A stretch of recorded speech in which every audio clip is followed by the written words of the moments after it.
Continuamos con más Café entre Amigos y bueno, la creación de este día representa una auténtica apuesta para reivindicar la labor y el legado de las escritoras a lo largo de la historia, a partir de la lectura de fragmentos representativos de sus obras. No siempre se las ha tenido en cuenta. El resultado de los premios, por ejemplo, es de 10-1 a favor de los escritores, así que imagínense la desigualdad. Es un placer para nosotros presentarles hoy a Vilma Novick, escritora y narradora oral, que ayer fue su día, el Día de la Escritora. ¿Cómo estás, Vilma? ¿Qué tal? Muy buenas noches. Qué hermoso poder estar compartiendo con ustedes este café entre amigos. Café imaginario.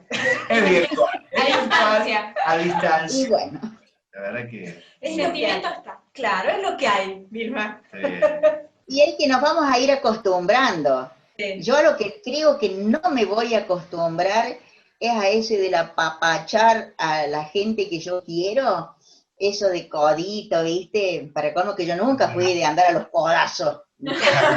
Vos sos de los abrazos y besos, ¿verdad? Sí.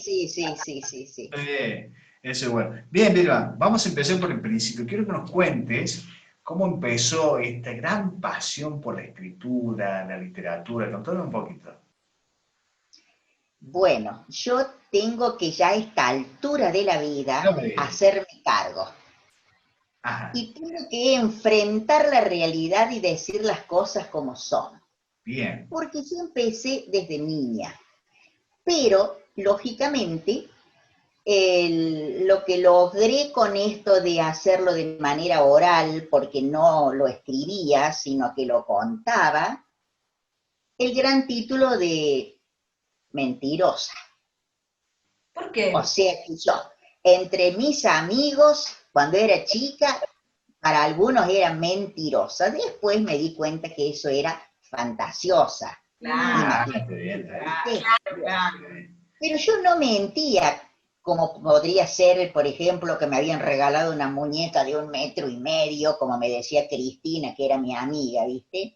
O Miguel, que me decía que le habían regalado un auto que era igual que el del padre de Largo. No, yo, por ejemplo, tenía otro tipo de cosas. Yo iba derechito y les decía que yo había viajado en el arco iris y que el arco iris paraba en la puerta de mi casa, que yo subía por el arco iris, bueno. Entonces, allí yo aprovechaba a jugar. Pero allí también los entusiasmaba a estos dos amigos de la infancia que yo te digo que es Cristina y Miguel, con los cuales hasta el día de hoy seguimos mintiéndonos ambos. Pasaron los años, pero no perder la costumbre. Sí. Miguel, por ejemplo, tiene en este momento en España un grupo de teatro muy de títeres y cabezones y cabezudos y que se llama Cristóforo Colombo. Y Cristina, bueno, ella también sigue haciendo sus cosas ahora, después de jubilada, judicial, nada que ver, pero de ahí también hay mucha historia y tela para cortar. Seguimos estando en contactos y nos juntamos y seguimos disfrutando de este placer de la palabra, cada cual desde su lugar. Y bueno, así comencé, inventando cosas. Claro. Pero quien fue el culpable de todo esto, pobre, ya no está, pero yo lo hago responsable, y él lo asumía totalmente, fue mi papá. Ay, no me Porque digas. mi papá era el ruso Novick, inventor de historias. Entonces, él era Sherezade masculino. Él me todas las noches un cuento, pero que duraban así un año, y como él era ferroviario, guarda de tren, entonces, claro, él me contaba, y cuando le estaba bajando sueño, me lo dejaba más o menos acomodada la historia para continuarla el día siguiente. Al día siguiente yo tenía que contarle todo como había sucedido antes, y él me seguía contando esa historia. Pero claro, había veces que lo llegaba a trabajar y, por ejemplo, demoraba 3 o 4 días. Entonces, esos 3 o 4 días servían para que yo a ese personaje lo llevara con mi imaginación, ah, no, seguro que va a pasar esto, no, que va a pasar esto otro. Y después, entonces, a la noche cuando nos volvíamos a juntar, él me preguntaba y yo le contaba todo perfecto y a la vez cotejaba para ver si la historia que yo suponía que era real o que existía la historia, pero no, iban haciendo de la mano y del imaginario de mi papá, se cumplía o no. Y es lo que hago ahora cuando veo películas o novelas, juego yo saber si yo iría por el mismo camino que hizo ese autor. Esto que hizo mi papá conmigo me potenció primero el imaginario, Está bien. la escucha atenta. Un Bueno, ejercicio impresionante para la Sí. imaginación, Digo, para la creatividad. Claro, Vilma, y la me quedó una memoria. palabra, y que está bueno lo que está diciendo. La activación de la imaginación nos permite jugar, y eso es lo que vos hacías, jugabas, ¿no? Totalmente. Dejabas libre la imaginación para seguir creando, y eso es bueno, ¿no? Por eso tampoco ahora no me aburro. A veces me preguntan, ¿no te aburrís estando sola? No, si yo no estoy sola. ¿Qué si nosotros no vemos a nadie? No, vos no sabés el ejército que tengo adentro. ¡Oh, la cabeza! Sí. Claro. Y yo me divierto ¿Lo porque hiciste estoy con tu hija, Marisa? constantemente... ¿Cómo? ¿Con tus hijos lo hiciste? ¿A ese Sí, ejercicio? por supuesto. Ah, Sí, sí, sí. Y lo más cómico de esto que les cuento es que un día mi papá, yo ya tenía mis hijos, y él veía que yo repetía lo que vos me decís, lo cuento, Sí. y él me dice un día, ¿querés que te cuente una cosa? Bueno, sí, ¿qué será? ¿Te acordás cuando yo te decía a vos que bueno, que ahí quedaba el cuento y que al otro día me lo tenías que contar para ver si había estado yo atenta o no? Yo no te lo hacía por vos. Dice, yo ya me estaba durmiendo ni me No se acordaba. Y después el tipo hilaba la historia, dónde había quedado y sabía que era... Claro. Claro, yo le daba pie a él y él ahí seguía Está bien. hilvanando. Bueno, ya después cuando fui, todo eso era cuando era pequeña. Claro. Imagínate que mi papá me contaba los cuentos y era tan gigante, era enorme mi papá, porque él ponía el brazo así en la cama grande y yo ponía la cabeza acá y a él le alcanzaba todavía la mano para doblarla y acariciarme la cabeza. Y yo estiraba las piernas y llegaba hasta la rodilla. Imagínate todo lo que me faltaba para llegar a los pies. claro. Y después mi papá era un poquito más alto que yo y nada más, pero él me pobló toda esta infancia. Ya en la escuela primaria eh, no tuve el apoyo, ¿viste? O el incentivo de decir, bueno, qué lindo cómo escribe, no, al contrario, ¿viste? Era como que donde había visto nubes rosas. Te miraban raro, digamos. Te miraban raro. Sí, sí, Era era raro. rara la cosa. Demasiada Y imaginación. sí, sí, sí, ahí había, lo más importante era que 2 por 2 es 4 y nada más, y 9 por 9 es 81 y ese me costó un Perú hasta hace poco, y el 7 por 8 ni te cuento, ¿viste? Si te preguntan Entonces, 9 por 8, ni idea, ¿no? no, y me decían así, no, para mí no, a mí el viento era cartero, y me decían, ¿cómo el viento va a ser cartero? Entonces ahí estaba esa disparidad. Sí, ya en el secundario, a la profesora que tuve en lengua, lo que era castellano en aquel entonces, eh, ella vio la beta esta, la señora de Esteves, a quien yo siempre le rindo el homenaje y la emoción y la pongo a ella al lado de mi papá, porque me abrió el mundo y me abrió las puertas para que yo pudiera exponer y sacar todo este mundo que yo tenía adentro sin pudor de decir, no, la nenita es rara, sino que, Te abrió la puerta, digo, ¿no? En ese sí, sí, sí, maravilloso sí, mundo de la literatura, la metáfora, la sí, y comparación. claro, y para colmo con Juana de Ibarború, me Mm. mostró eso. Y la higuera, que es áspera y fea. No, eso fue algo maravilloso para mí. Marcó. Y ahí descubrí que había otra persona que había visto lo mismo que veía yo, porque en Chico Carlo había una lectura que se llama La mancha de humedad, y veía cosas en la mancha de humedad, y a mí me encantaba, y a mí me pasaba lo mismo, entonces era algo que yo sentía que alguien veía y sentía y vibraba, y eso lo había escrito en un libro. Y ahí empecé yo también a tener mi cuadernito, que por supuesto mis primeros poemas nacieron debajo del libro de matemática y de la tabla pitagórica. Que te interesaba muchísimo. Claro, porque me mandaban a estudiar las tablas y yo ponía el libro y después escribía, ¿viste?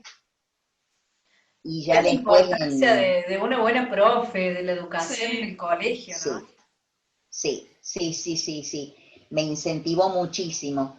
Y después después ya es como que agarré el caminito sola, como cuando uno aprende a andar en bicicleta, viste que te van primero sosteniendo de atrás y una vez que agarraste los pedales y aprendiste, no paré más, no paré más. Y sí. Y después hice mis buenos sándwiches en el secundario y mis buenas galletitas y chocolates, ganancia por escribir cartas de amor. Bien. Está bien. Organizaste una mini pyme.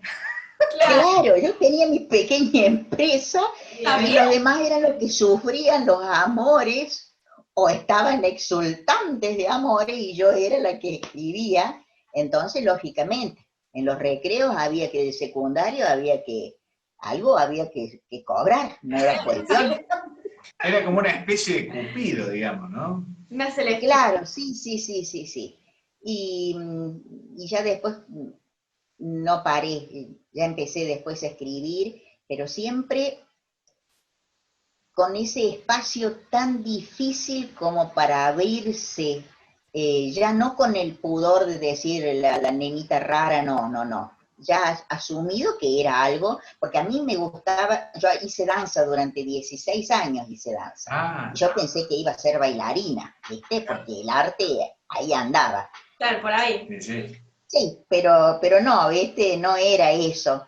Y entonces después tomé conciencia y lo hice como que abracé esto de la escritura y la protegí, no protegía lo mío, sino que protegía eso tan difícil que era en aquel entonces, cuando yo comencé, te estoy hablando de los años 69, 70, ¿me entendés? Entonces era como que acá tampoco había un movimiento así literario, Claro. no, para nada. Claro, claro. Y tampoco había alguien que te pudiese orientar, tampoco. Y la mayoría eran hombres, y bueno, entonces costaba, y tampoco estaban los medios, como está ahora. Vos tomás el celular, escribís Viva Yo, y se enteran desde los chinos, los rusos, los japoneses, Ah, sí. los del Sí, sur, obvio. los del norte, Sí, sí, es verdad. No y había sí, y mucha después difusión de y ya nada. cuando te leyeron dos o tres y te pusieron me gusta, ya está. Sí, Antes es cierto. no, era Antes muy difícil, había que muy recorrer difícil. mucho, aparte. Vilma, quiero que me cuentes sobre tus amigos, esos amigos imaginarios, esos amigos que de pronto cuando escribían se te metían en el medio del escritorio, ¿no es cierto? Contame sobre esos amigos, los duendes, contame un poco. Sí. Bueno, ellos me han acompañado siempre. Y a veces les echaba la culpa de algunas cositas, viste, que Bastante algunas cosas, traviesos. claro, Ah, travesura, viste, que me mandaba y entonces me culpaba, viste. Por eso le busqué a los chicos un duende a quien le pudieran culpar de las cosas que hicieran ellos, que es el Popurquizo. por Ese supuesto. los salva a todos. todo lo que se esconde, lo que se pierde, ¿viste? Toda la culpa es de los duendes o de Popurquizo. Pobre Y Popurquizo. él lo asume, lógico. Bueno, Y forman parte, a mí me gusta mucho la naturaleza, está me bien. encanta la vida al aire libre. Entonces, por ejemplo, cuando mi papá compró la primera cortadora de césped, que no era eléctrica, sino era una, bueno, que había que cortar así, para mí era la máquina de afeitar de los duendes. Entonces, claro, entonces yo pedía porque yo tenía que ir y cortarle la barba, o sea que toda mi vida fue de esa forma. Claro. Y a lo mejor había honguitos que salían de la humedad que mi papá rezongaba, ¿viste? Oh, no. Bueno, el otro día ya salía el sol y desaparecían los honguitos. Entonces, también te digo que tuve muchos libros de cuentos, aparte de lo que contaba mi papá, Bien. tuve libros de cuentos. Y La trampa de Tachín, por ejemplo, que fue uno de los libros que más me gustó, y que en homenaje a esa trampa de Tachín, bueno, ustedes quieren que yo les cuente, yo cuento. Ustedes díganme, carajo. A ver, espacio. La trampa de Tachín era un librito que todavía anda dando vueltas todavía por allí, se vende todavía. Se lo habían una nena, trataba de una nena que se había enfermado y quería tener una casita de muñecas. Y todos los animalitos del bosque colaboran para que ella tuviera la casita de muñecas. Claro, mi papá me lo regaló una vez que yo estaba enferma y yo también quería tener la casita de muñecas. Pero no había casitas de muñecas como ahora. Entonces, claro, mi papá no sabía cómo hacer, me hizo una de caña, ¿viste? Entonces, contra la tapia, me hizo una casita, bueno, yo entraba, era feliz. Pero yo quería esas casitas que son las que se venden ahora en cualquier lugar que vos vas, en las artísticas, se venden esas casitas de madera. Bueno, y yo no la tuve esa casita, y ahí termina el cuento, y la casita que aparece fantástica. Entonces yo me propuse, yo me dije, debo haber tenido 5 años, yo me voy a hacer una casita cuando sea grande, pero de verdad me la voy a hacer así. Y es la casa cuento. Es la casa cuento. En la cruz. Entonces, las ventanas están hechas como la trampa de Tachín, adentro, y las cosas fueron llegando solas. Una ardilla le lleva la cocinita a leña, y yo tengo exactamente igual la cocina a leña de la ardillita. Las sillas tienen corazoncitos y tienen flor de lis, bueno, yo la tengo de esa forma. Después otro día llega una estufa, pero de esas antiquísimas, ¿viste? No sé, no la estaban por tirar. No, ¿cómo la van a tirar? Me fijo en la trampa de Tachín, en la H de había una vez de la trampa de Tachín, al lado está la estufa. La misma que yo tengo. Entonces, y son cosas mágicas. Entonces yo cuando van y la visitan, porque hacen las recorridas por la casa, les voy mostrando el cuento y les voy diciendo esto, esto y esto. Y hay una habitación que es de la abuela de la Caperucita Roja, donde están los anteojos, el camisón, la cofia, las fotos, todo. Hay una de princesas, hay de piratas. O sea que hay bastante. Bastante en esa cabeza. Qué bueno, qué bueno. Vilma, Sí. recién mencionaste el tema de Popurquizo. Le vamos a explicar a la gente que es un libro muy, muy leído, incluso a nivel educativo en diferentes colegios, ¿no es cierto? Ha sido como la Biblia del Río Tercero porque has contado parte de la historia del Río Tercero, ¿no es cierto? Este personaje, quiero que me cuente un poquito.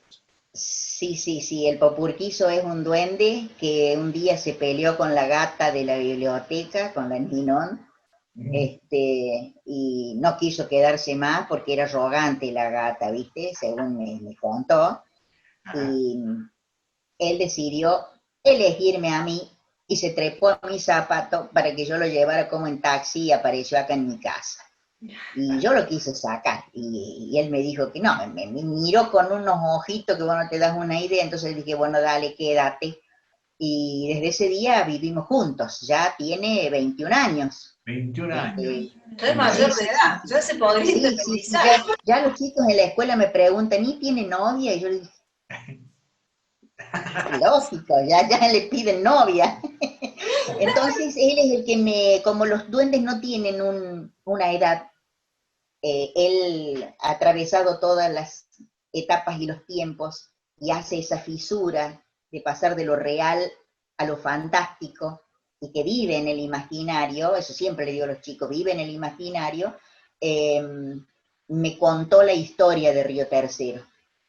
Y voy mezclando entre las travesuras de él, porque es travieso, no se creen que mi vida es fácil con él, hace cada macana que ni les cuento, pero No en me fin, digas. es cariñoso, ¿viste? Y es compañía. Entonces, me va contando toda la historia de Río Tercero de forma amena. Y me preguntaban el otro día cómo había hecho yo para que se implementara en las escuelas. Y yo no tengo la más pálida idea de eso, yo soy sincera, yo soy muy, muy, muy sincera. Se fue posicionando solo, se fue metiendo en el mundo de los chicos, las docentes vieron que podían enseñar la historia a través de ese duende, y ya hace 20 años que lo están usando los terceros y cuartos grados como para estudiar la historia de la ciudad. Sí, Y no a veces me preguntan, Sí, yo también estudié en mi colegio. sí. Creo que todos Y me lo dicen, Sí. generalmente todos lo estudiamos. qué hermoso. Me dicen, ¿dónde está? Y le digo, debe estar por acá, me está diciendo cosas. Y han sucedido así estas cosas maravillosas de decir, bueno, entonces me saludan, qué hermoso tiempo ese tiempo. Me daban un beso a mí y después daban un beso al aire, acá en el cielo. Entonces esos son pequeños detalles.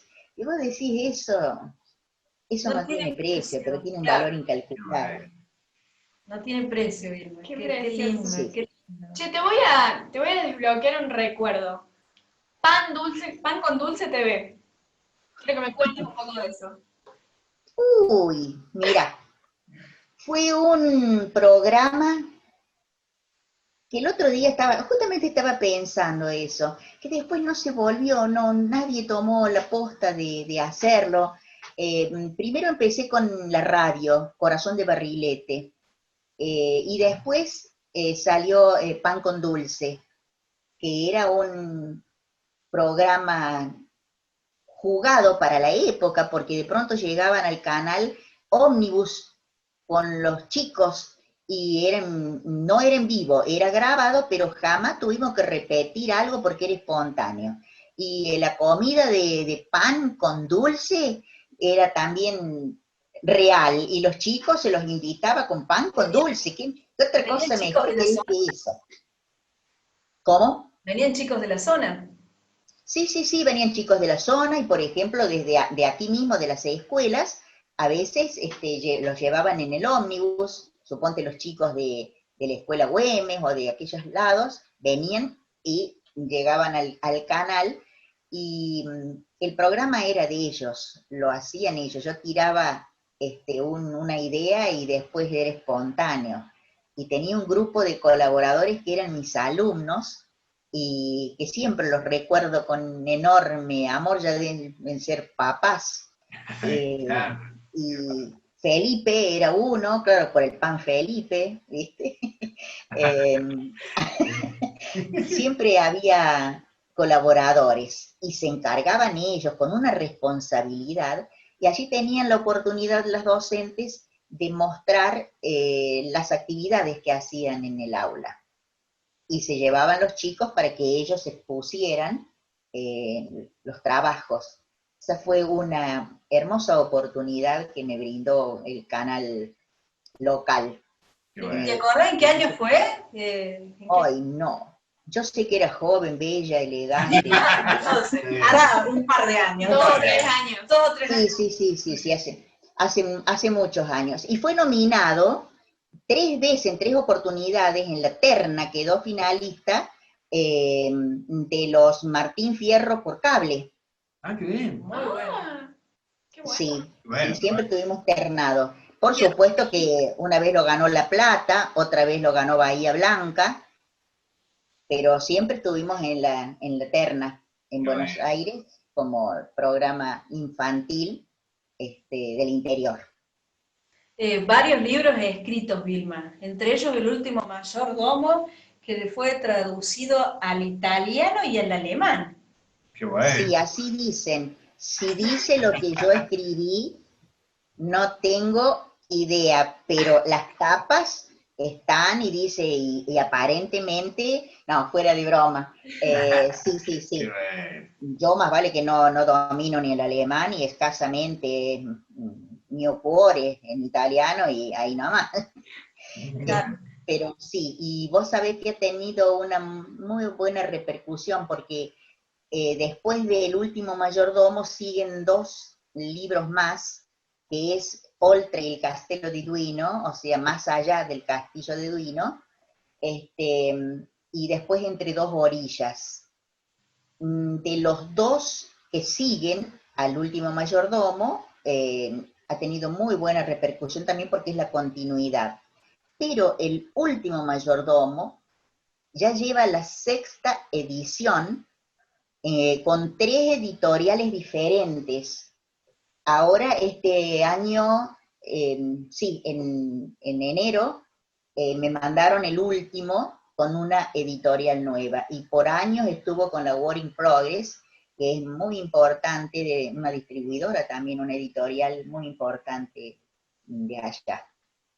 Qué Y bueno. te cuento que muchas veces me dieron así sorpresas, porque en el castillo ese de Duino estuvo viviendo Rilke.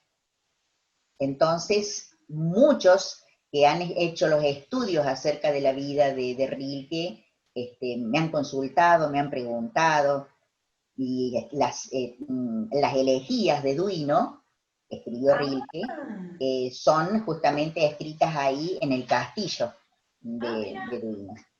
Sí, o sea que qué interesante. unas experiencias muy, muy lindas y muy, muy interesantes. Y la posibilidad de haber podido estar en el castillo, que yo escribí el castillo sin conocerlo, solamente por las descripciones que me habían dado. Y lo más también cosa así extraña que me sucedió, que por ejemplo cuando yo llegué, a mí me pareció, yo ya sabía que para acá era, para la derecha era ay, tal no, habitación, para allá tal yo no cosa, coincidí. para allá tal otra, o sea que me sentí como que había estado ahí y que no me había equivocado.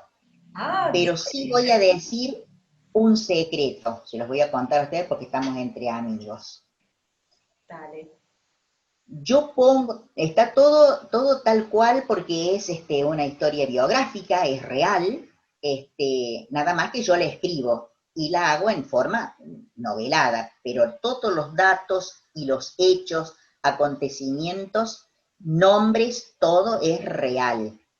Eh, Cuando yo voy y miro, subo a la terraza, porque está, para que tengan una idea, está enfrente del Adriático.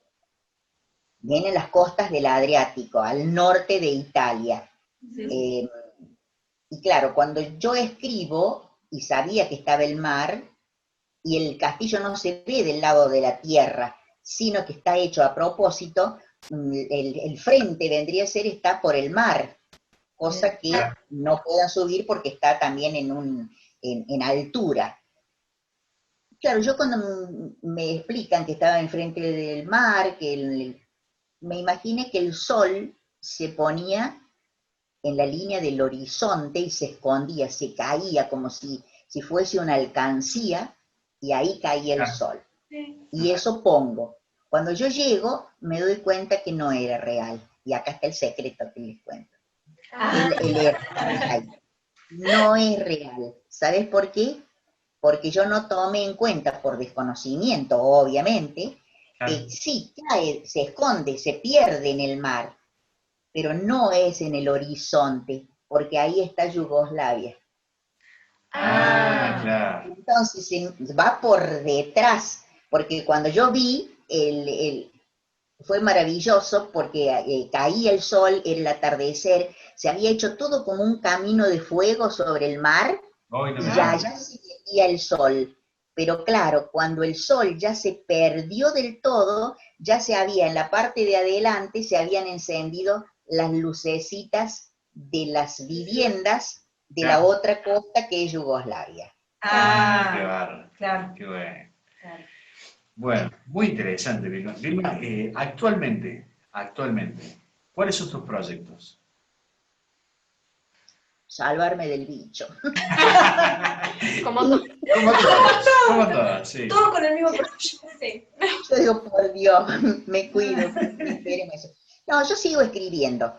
No soy de, a ver, ¿cómo te puedo explicar? Yo no persigo el hecho de la publicación. Yo siempre priorizo otras cosas. Eh, y no es por falta de valoración a mi trabajo, no. Pero prefiero lo mejor hacer un viaje que a lo mejor tener que escribir un libro y todos esos ahorros ir, porque si es la literatura para adultos, si es la literatura para adultos y si es poesía, por ejemplo, bueno, eso si no lo haces por tus propios medios o autopublicación, olvídate, no hay editorial. Sí tengo muchas, la mayoría, un solo libro. En el año 1984 fue el único libro que yo pagué de mi bolsillo. Todos los demás libros me pagaron porque me compraron los derechos para publicarlos, Está bien. distintas editoriales. Entonces, es como que yo digo, bueno, ya saldrá la oportunidad, ya vendrá alguien que le va a interesar esto y se va a publicar. Nada, Entonces, está bien. no es como que tengo ya, digo, bueno, voy a escribir, una vez me dijeron, voy a hacer un libro. Ah, qué bueno, sí, voy a hacer 100 poemas bueno, 100 poemas, no voy a decir porque era el mismo título del libro. Está bien. 100 poemas. Y le digo, uy, qué bueno, sí, dice, tengo que entregar todos los originales ahora el miércoles, y dice, voy por los 70, pero para el miércoles ya tengo los 100. Entonces yo no puedo de esa forma, de decir, me voy a sentar y escribir 100 poemas porque voy a hacer un libro o voy a hacer tal cuento porque, bueno, sí, porque ahora se necesitan cuentos de terror, entonces me voy a poner a ver cómo voy a escribir. Nunca escribí un cuento de terror, porque yo no tengo miedo. Entonces a mí me parece que nada asusta Claro. y no voy a llegar al lector, porque yo estoy pensando cuando lo mío, no te olvides que la mayor parte de lo mío es literatura infanto-juvenil. Claro. Un adulto te va a comprar el libro y a lo mejor lo compra y lo guarda en la biblioteca y no lo lee. En cambio el niño, cuando vos le compras un libro a un niño es porque lo va a leer, o se lo van a leer, o lo va a tener para jugar. Entonces uno ya tiene otra mirada para ese lector. Entonces, si me preguntan a mí, estuvo una editorial, me pidió cuentos de terror, y yo le dije que no tengo, que no escribo. Además, yo no leí nunca un cuento de terror. Claro. A mí No te inspiran. No es tu género, no te digamos. Está bien. no es lo mío, pero sí me gusta el humor. Ah, está bien. Sí, lo Ese es disparatado, sí, entre los chicos. Por eso, la poesía que hago para adultos es toda cargada, ¿cómo te puedo decir? ¿Viste esa cosa pesada? Así esos días húmedos, bajón, así. Bueno, esa es la poesía. En cambio, estos otros son esos días de lluvia, de aromas, de días de sol, con mariposas.